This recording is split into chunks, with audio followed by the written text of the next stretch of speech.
राजीव यांच्यानंतर या ठाणे महानगरपालिका हद्दीमध्ये प्रचंड प्रमाणात अनधिकृत बांधकामं फोफावली. विशेषतः ती जयस्वाल यांच्या काळात जास्ती फोफावली आणि जयस्वाल नंतर मग बिपिन शर्मा असतील, सिंगल साहेब थोडेच दिवस होते, तर जयस्वाल साहेबांच्या काळात आणि बिपिन शर्मांच्या काळात बांधकामं प्रचंड प्रमाणात फोफावली. अनधिकृत इमारती शेकडो हजारो उभ्या राहिल्या. महेंद्र म्हात्रे बोलू नका मध्ये, जरा बाहेर जा.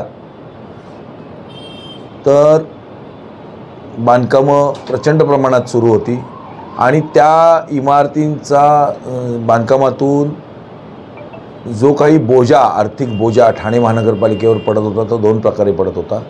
एक तर ही अतिक्रमणं तोडायला, ह्या अतिक्रमणं वरच्या नोटीस हे करायला मॅनपॉवर पैसा जात होता आणि प्लस ही अतिक्रमणं उभी राहिली की त्यांना पाणी पुरवठा, त्यांना रस्ते, त्यांना वीज, सगळ्या इतर गोष्टी, त्यांना लाईट पोल्स, त्यांचा घनकचरा व्यवस्थापन सांभाळणे, ह्या सगळ्यामध्ये जो जेन्युइन टॅक्स पेअर आहे ठाण्यातला, मी वारंवार आम्ही सातत्याने नगरसेवक झाल्यापासून सांगत होतो की ह्या वाढती बांधकामांना तुम्ही आवरलं पाहिजे. महापालिका प्रशासनावरती शिवसेनेची सत्ता 1992 पासून आहे. चंद्रशेखर साहेबांच्या काळामध्ये ही बांधकामं थांबली. चंद्रशेखर साहेबांनी रस्त्यावरच्याही टपऱ्या तोडल्या. दिघे साहेबांचं जे राज्य होतं, ह्या टपऱ्या बिपऱ्या ह्याला कुठेतरी धक्का दिला होता. रस्ता रुंदीकरण त्यांनी घेतलं. मात्र ते गेल्यानंतर संजय सेठी यांनी अत्यंत कुशलपणे महानगरपालिकेचं प्रशासन सांभाळलं. खर्च आटोक्यात आणला. त्यांनी एकही वीट लावू दिली नाही. जंत्रे साहेबांच्या काळात किंवा भोंगे साहेबांच्या काळात एवढं आठवत नाही, परंतु राजीव साहेबांच्याही काळात अजिबात अनधिकृत बांधकामं होऊ त्यांनी दिली नाहीत. कारण याचं कारणच होतं आणि आपला खर्च आटोक्यात आला होता.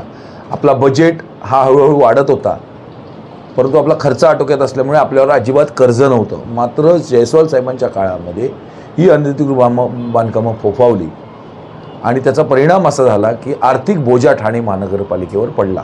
जेन्युइन जे टॅक्स पेअर आहेत त्यांच्यावरचा जो कर त्यांच्याकडनं घेतला जातो तो ह्या बांधकामांना सुविधा पुरवण्यामागे खर्च होऊ लागला आणि म्हणून तुम्ही बघाल आत्ता ठाणे महानगरपालिकेवर जवळजवळ 5 ते 6 हजाराचं कर्ज आहे. महानगरपालिकेला ही कामं, नागरी सुविधा करण्यासाठी शासनाकडून निधी घ्यावा लागतो. आजही घनकचरा व्यवस्थापन, पब्लिक वाहतूक व्यवस्था, ज्याला आपण सार्वजनिक वाहतूक व्यवस्था म्हणतो, पाणी पुरवठा, रस्ते आजही सुरळीत नाही आहेत. तुम्ही बघाल तर आणि तरीसुद्धा ही अनधिकृत बांधकामं सुरू आहेत. म्हणजे जो निधी येतो, आज तुम्ही क्लस्टर बघाल, क्लस्टर हा मुळात आणलाच आहे. म्हणजे शेवटी हे सगळे योजना कराव्या लागतात, SRA किंवा क्लस्टर. याचं कारण हे आहे, ही जी अनधिकृत बांधकामं ही जी पापं आहेत या लोकांची, की मुख्यमंत्री किंवा मग हे दिघे साहेबांचे जुने नगरसेवक, किसननगरमधले आमचेही काही नगरसेवक, सगळे सर्वपक्षीय नगरसेवकांनी मिळून ही जी बांधकामं केलेली आहे किसननगर भागात, मुंब्रा भागात, त्या बांधकामांवरती मग ती धोकादायक होतात कालांतराने आणि मग त्याच्या ते पाप आपल्या अंगावर पडू नये. लकी मिल कंपाऊंड किंवा साईराज, आपली नगरसेवकांची नावं येऊ नये. साईराजमध्ये बीबी मोरेंचं नाव आलं होतं. लकी मिल कंपाऊंडमध्ये हिरा पाटील, राजू अन्सारी यांची नावं आली होती. की सगळीकडे इकडे घोडबंदर रोडला अनधिकृत बांधकामं येऊ नये म्हणून ही क्लस्टर योजना आणलेली आहे. आणि आता तुम्ही क्लस्टर योजना आणता किंवा ही सगळी करता, हा जनतेचा पैसा आहे ना आमचा. जसं आम्ही म्हटलं की टॅक्स पेअरचा पैसा तुम्ही नॉन टॅक्स पेअरना लाडकी बहीण म्हणून देणार, मग टॅक्स पेअर्ससाठी का नाही तुम्ही हे करत, योजना आखत? टॅक्स पेअर भरतात ना पैसे. ह्या देशातले 95% टॅक्स पेअर जेव्हा इन्कम टॅक्स भरतात तेव्हा सैन्य आहे, हे कॉन्स्टिट्यूशन चालतं, हा देश चालतो, हे सगळं चालतं ना. त्यामुळे आमचं म्हणणं हेच होतं महानगरपालिकेत की काय हो दादा बस आमचं म्हणणं हेच होतं महानगरपालिकेत की अनधिकृत बांधकामांना आळा घाला. आणि म्हणून सातत्याने आवाज उठवल्यावर ही जी 2021ची महासभा होती, 9व्या महिन्यातली, 9वा महिना म्हणजे जुलै ना का सप्टेंबर महिन्यातली बरोबर आहे. सप्टेंबर महिन्यातली जी हे होती त्याच्यामध्ये शेवटी ठराव झाला महानगरपालिकेचा दिनांक 6/9/2021ला. म्हटलं 8व्या महिन्यात आम्ही ती लक्षवेधी घेतली होती. कुठल्या 8व्या महिन्यात? मी आणि नारायण पवार साहेबांनी, नारायण पवार अनुबोधक होते, मी सूचक होतो, अनधिकृत बांधकामावर आम्ही लक्षवेधी घेतली आणि मग तो 6/9/2021ला 251 अन्वये ठराव पास झाला की ही जी अनधिकृत बांधकामं शेवटी हे झाले ना, हतबल झाले आमच्यासमोर सगळे. संजीव जयस्वाल विस्वाल हतबल झाले की काय करणार आता. त्यांना असं वाटलं होतं आम्हाला 8 टाकले 14-15 साली म्हणजे ते मोकळे झाले. नाही, आम्ही परत निवडून आलो आणि आम्ही लावून धरलं अनधिकृत बांधकामांचं आणि मग हा ठराव पास केला की अनधिकृत बांधकामात जबाबदार असणाऱ्या लोकांची चौकशी करावी. आता मग ती कोणाची चौकशी करणार, तर तो GR आहे शासनाचा 2009चा. तो GR असं म्हणतो की त्या GRमध्ये घालून दिलेलं आहे की कोण याला जबाबदार आहे, कशा प्रकारे कार्यप्रणाली राबवावी. बीट अधिकारी असतील, प्रभाग अधिकारी असतील, सहाय्यक आयुक्त असतील, यांनी रेकॉर्ड रोज पाहणी करावी, अनधिकृत बांधकामं किती झाली आहेत होत आहेत. आणि ती सहाय्यक आयुक्त आणि सहाय्यक आयुक्त पदनिर्देशित अधिकारी. आणि म्हणून त्याच्या अनुषंगाने बिपिन शर्मांनी एक हे काढलं होतं. बिपिन शर्मा नाही, 2009 साली मला वाटतं कोण आयुक्त होते 2009 साली मला वाटतं हे होते जंत्रे होते ना 2009 साली. त्यांनी एक परिपत्रक काढलं होतं की शासन निर्णयाच्या अनुषंगाने कशा प्रकारे हा कार्यालयाने आदेश काढला होता की बांधकामं कशा प्रकारे रोखावी याची कार्यप्रणाली. आणि 2009 साली काढल्यानंतर सुद्धा त्याची अंमलबजावणी झाली नाही, म्हणून हा ठराव झाला. आणि त्या ठरावाच्या अनुषंगाने शेवटी बिपिन शर्मा यांनी अनधिकृत बांधकामांचं हे काढलं, काय बोलतात त्याला, आदेश काढले की बाबा या संबंधित त्यांनी ते सगळं अवलोकन केलं त्या 2009च्या GRचं. आणि त्यांनी स्वतः टिप्पणी ठेवल्यानंतर त्याने लिहिलं की ह्या अधिकाऱ्यांना, सहाय्यक आयुक्तांना ची चौकशी झाली पाहिजे, कारण का तेच कार्य हे आहेत. हे सहाय्यक आयुक्तांचे चौकशीचे आदेश 2014 आपला 24/11/2021 24/11/2021 म्हणजे आमची 9व्या ह्याचा ठराव झाला, मग टिप्पणी तयार झाली आणि 24/11/2000 ह्याला शेवटी आयुक्तांनी सांगितलं की यांना हा खुलासा सादर करण्याबाबत यांना मेमो द्या आणि यांचे मागवा. आणि त्याच्यानंतर त्यांचे खुलासे आले. आता त्याच्यात कसं होतं, 12 अधिकारी होते, 12 सहाय्यक आयुक्त, 12 प्रभाग समिती आहेत, 6 शासनाचे होते आणि 6, कृपया कोणी मध्ये बोलू नका, 6 शासनाचे होते आणि 6 महानगरपालिकेचे होते.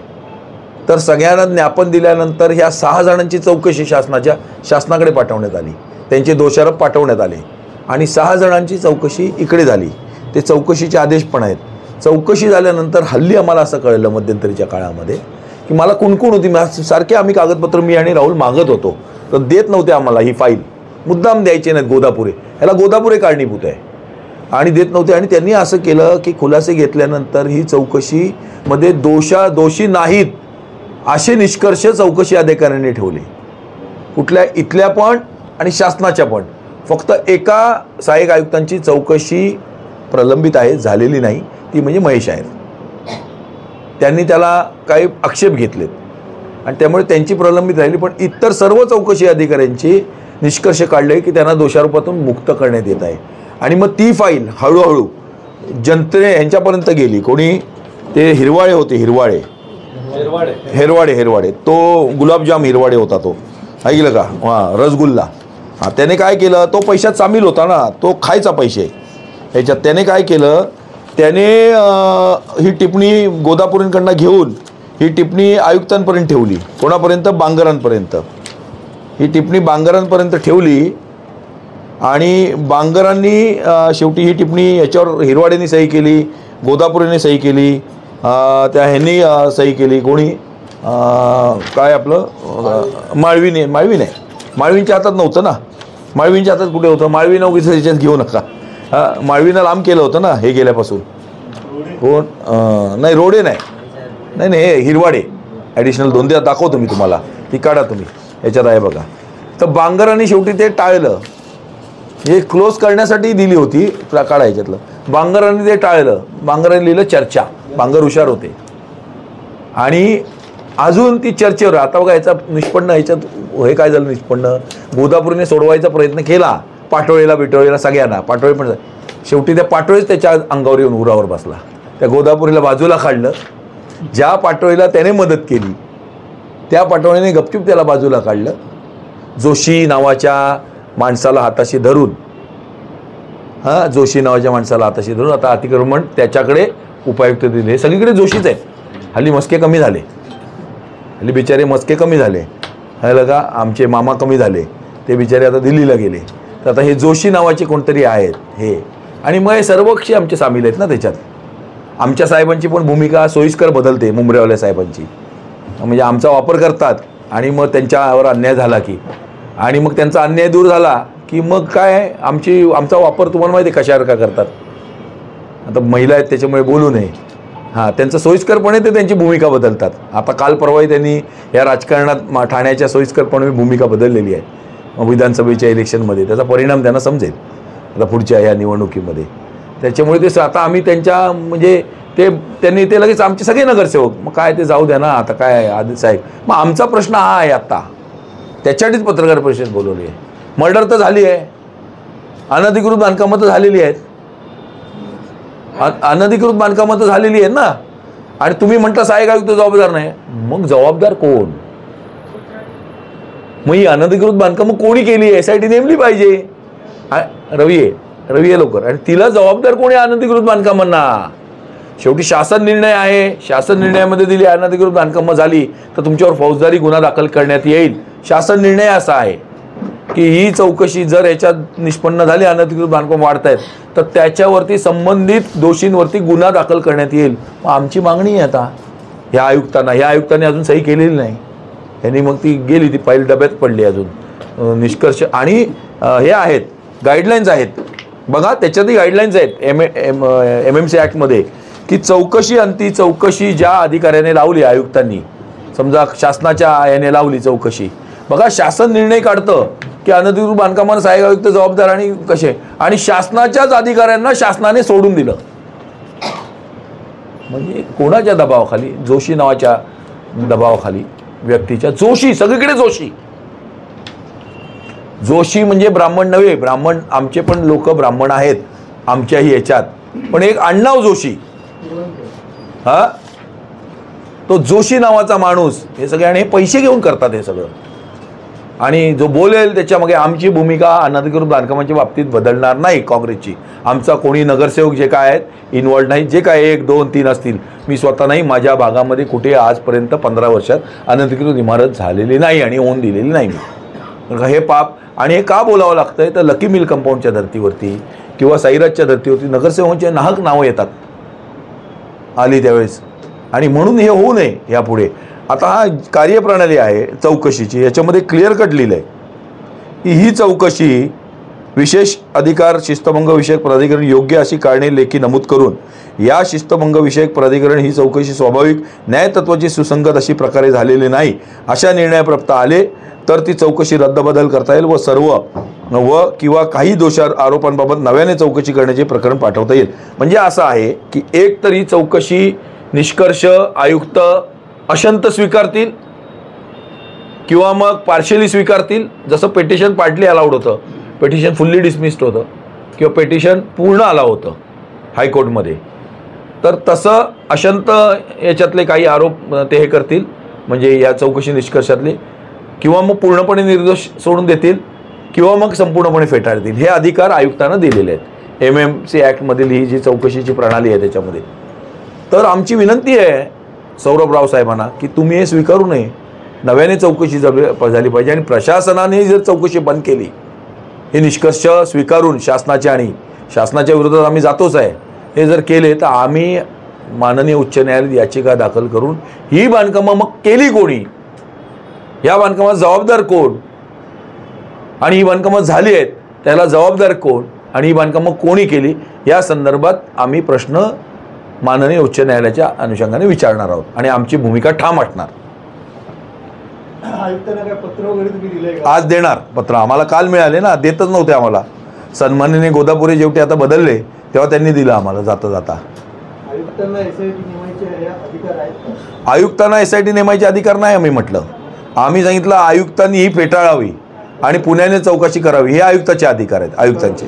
हां, ही स्वीकारू नये हे निष्कर्ष, आणि आयुक्तांनी पुन्हा नव्याने चौकशी करावी. शासनाचे बंद केले ते अधिकार प्रधान सचिवांना आहेत, तिथे आम्ही पत्र देणार की तुम्ही स्वीकारली आहे, हे फेटाळा तुम्ही, कारण का आम्हालाही माहितीच नव्हतं, गुपित ठेवलं होतं. इकडे जोशी नावाच्या याच्या कार्यकाळात सगळं गुपित ठेवलं जातं सगळं. आता जसा DP काढला, हे रेमंडचं बघा नुसतं उद्घाटन केलं, उद्घाटन आधी केलं आणि नंतर कॅबिनेट डिसिजन घेतलं. म्हणजे बघा, मोदींनी आधी बेकायदेशीर उद्घाटन केलं ऑनलाईन आणि नंतर कारण का प्रधान सचिव घाबरले असीम गुप्ता, ते म्हणाले मी नाही याच्यावर सही करणार.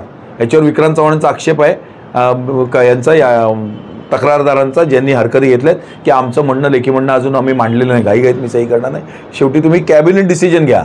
मग कॅबिनेट डिसिजन शेवटच्या दिवशी घेतलं आणि आचारसंहिता जाहीर झाली की आम्ही याला मॉडिफिकेशनला मंजुरी देतोय. म्हणजे तुम्ही मोदींनी पण बेकायदेशीर काम केलं ना, मोदींना पण अंधारात ठेवलं आणि अजून काही नाही तिकडे, होणार पण नाही. ती सुपारी आहे. किती जबाबदार आहे, कोणते सहाय्यक आयुक्त आधी जबाबदार आहेत आणि किती त्या काळात जे 12 सहाय्यक आयुक्त होते, त्यांची नावं आम्ही तुम्हाला कागदपत्र देतो ना, सगळेच जेवढे आता तुम्ही रोज ठाणे महानगरपालिकेत असता, आता सहाय्यक आयुक्त क्रमाक्रमाने बदलतात बरोबर. आता त्या काळात 12 नाही 18 होते, सारखे सारखे बदलले 14 पासून. म्हणजे जेवढे 15, 20, 25. आता त्याच्यात प्रामुख्याने नावं घ्यायची झाली तर शंकर पाटोळे जो आताचा उपायुक्त आहे, ऐकलं का, सचिन बोरसे. आता त्या सचिन बोरसेला तो एवढ्या अनधिकृत बांधकामांमध्ये आहे कळव्यापासून, त्याला इथे प्रतिनियुक्तीवर पाठवलं होतं, त्याला कायम करून घेतला जोशी नावाच्या माणसाने. आणि तो आमचा काय तो मुकुंद केणीचा मुलगा मंदार केणी, श्रीकांत शिंदेचा चेला, त्याने ते सुपारी वाजून त्याला परमनंट करून घेतला इकडे त्या बोरसेला. शासनाकडून डायरेक्ट सांगतो तुम्हाला, हे सगळे सामील आहेत त्याच्यात. त्यांच्या अनधिकृत बांधकामांच्या सुपाऱ्या असतात. आमच्या मिलिंद पाटलांचे पण भाऊ अनधिकृत बांधकामं करतात, बिल्डिंगी. सगळेच करतात तिकडे. मुंबऱ्याला पण सगळे करतात. सागर साळुंके, ही सगळी मंडळी आहेत. हे बघा ना, सागर साळुंके, शंकर पाटोळे, बाहेरची माणसं, शंकर पाटोळे आपला, सचिन बोरसे, जेवढी मंडळी. आणि अजून चालू आहेत ना बांधकामं. चला, आम्ही तुम्हाला पाहिजे घेऊन चालतो. आम्ही काही कोणाला घाबरत नाही. तुम्ही चला आमच्याबरोबर, तुम्हाला बांधकामं दाखवतो. आमचं आव्हान आहे तुम्हाला, छापा, दाखवतो मी बांधकामं तुम्हाला दाखवतो. चला, कोण आम्हाला नाही कोण मारायची हिंमत करणार. आम्ही हे काँग्रेसवाले आहोत. आमचे राहुल गांधी, नेहरू आणि यांचं मिश्रण आहेत, महात्मा गांधी. पण आम्ही महात्मा गांधी नाही, लक्षात ठेवा. मी स्वातंत्र्यवीर सावरकरांना मानतो, पण मी माफी पण मागणार नाही. आम्ही ठोकणार. आम्ही लोकमान्य टिळक पण काँग्रेसवाले होते, पण ते जहालवादी विचारसरणीचे होते. आम्ही ठोकणार आमच्या नादाला लागले तर, कोण पण असो तो. बोला काय आणखी दीपक शेलार, आणखी काय प्रश्न? मगाशी तुम्ही बोलले की भूमिका बदलतात मुंबईचे नेते. हो, आमचे आव्हाड साहेब. अहो स्पष्ट घेतो ना नाव, आव्हाड साहेब. वापर करतात. हो, वापर करतात. हो, त्यांना जेव्हा न्याय मिळत नसेल तर आम्हाला सांगतात या आमच्या बरोबर, आमच्या विरोधात बाजूने आवाज उठवा. विधानसभेत काय नेमकं त्यांना तुम्ही बोला, विधानसभेत फटका बसेल किंवा काय, तुम्ही सपोर्ट करणार नाही का? कोण?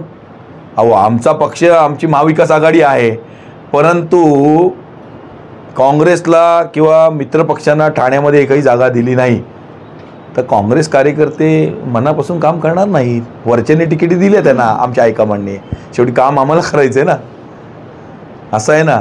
उमेदवार रिपीट करणं, थोड्या दिवसांनी म्हणतील नगरसेवक पदाला पण उभा राहतो मी.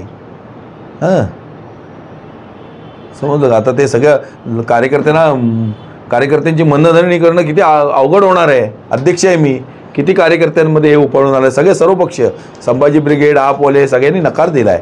राष्ट्रवादीचे सुहास देसाई, सगळ्यांनी बघितलं ना, काल सुहास देसाईने फेसबुकवर पण टाकलं आहे. याचा परिणाम आव्हाड साहेबांना पण दिसेल ना. हे मनधरणी, शेवटी आम्ही काही दुसऱ्याचं काम नाही करणार. काही लोक सुपाऱ्या घेऊन कामं करतात, आम्ही दुसऱ्याचं काम नाही करणार. पण आता आम्ही दुश्मनी कशाला, कोणाची घ्यायची, कशासाठी घ्यायची? तेव्हा आम्ही ओरडलो ना शक्कुनी मामा म्हणून. रोज रोज आम्ही यांच्यासाठी दुश्मनी घ्यायची. शेवटी आम्ही काय म्हटलं, आमचा वापर मेडिकल स्टोअरमधल्या सामानासारखा करू नये. बस, मी आता काय बोलत नाही. महिला आहेत, भगिनी आहेत, आणि आम्ही त्यातले नाही. हत्यार व्हायचं सोडून दिलं आम्ही वरच्या पक्षाला पण सांगणार आम्ही विरोधात काम करणार नाही. पण शेवटी काम किती करायचं आमच्या हातात आहे ना, आमच्या कार्यकर्त्यांच्या. आम्ही वन फिरलो आम्ही, तेव्हा काँग्रेसची मतं मिळाली. त्यांना असं वाटतं सगळी त्यांच्याच जीवावर मतं मिळाली. जसं ते संदीप नाईक म्हणाले ना, तिकडे मंदा म्हात्रे म्हणाली मीच एकटी निवडून आली. आता ते काय, ते गेले होते, त्यांना सांगितलं नव्हतं पक्ष बदलून जा म्हणून, नाईक बंधूंना आणि नाईक फॅमिलीला. ते गेले, आता भोगतायत. आम्ही पक्ष नाही बदलला. आम्ही आमच्या जागेवर आहोत. यांची आम्हाला गरज आहे, आम्हाला यांची गरज नाही. आणि पुढची महानगरपालिका पण लोकांसमोर जायचं आहे ना आम्हाला, आमच्या कार्यकर्त्यांना घेऊन. महानगरपालिकेला पण असं सांगतील आम्ही 100 घेतो, 200-150 घेतो आणि तुम्ही 10 घ्या. नो, भूमिका ठरली पाहिजे. त्यामुळे अनधिकृत बांधकामांची आजची पत्रकार परिषद आहे. अनधिकृत बांधकामांबाबत आमची भूमिका स्पष्ट आहे.